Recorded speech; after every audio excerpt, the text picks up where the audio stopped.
There are many different ways that we could approach setting up a space for others. We might think first about how that space is going to be used. Let's say we're setting up a guest space. If it's going to be used primarily by children, we would approach that setup in one way to make it sure it's fitting for their use. If it's going to be used mainly by adults, we're going to approach the space in a different way. The reality is most often we're going to set it up in a way that gives us some flexibility, but we're going to furnish it with things that we like and in a way that looks good to us. And even though we're anticipating it being used by guests, it's our space after all. But if we're going to set up a space with one person specifically in mind, we're going to approach it in a very different way. We're going to think about that person's particular needs. We're going to think about their particular tastes. We're going to incorporate some of those things into the space so that it speaks to their interests or desires. Moving from creating a space more generically to something more specific changes things a great deal. Jesus tells the disciples, "In my Father's house there are many dwelling places. If there were not, would I have told you that I am going to prepare a place for you?" Jesus makes this promise to the disciples before he's condemned to death. They still do not understand what it all means and what's going to happen, but they continue to trust in Jesus. He knew them well. He knows us well. Just as he called the disciples to follow him, he continues to call us.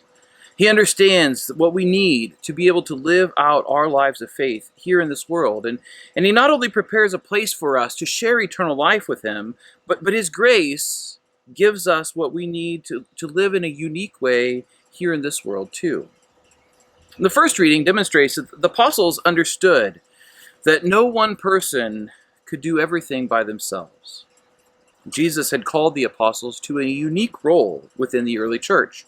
They recognized that others needed to be incorporated into that work so that they would be able to faithfully fulfill their mission.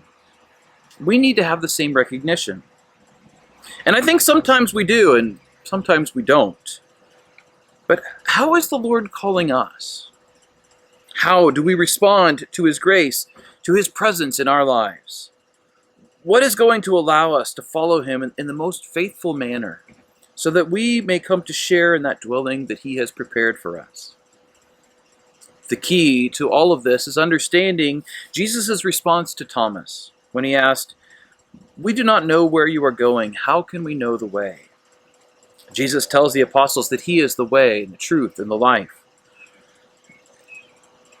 And that must be the center of our life of discipleship. If we're going to live as the Lord has called us, we must first embrace the person of Jesus entirely.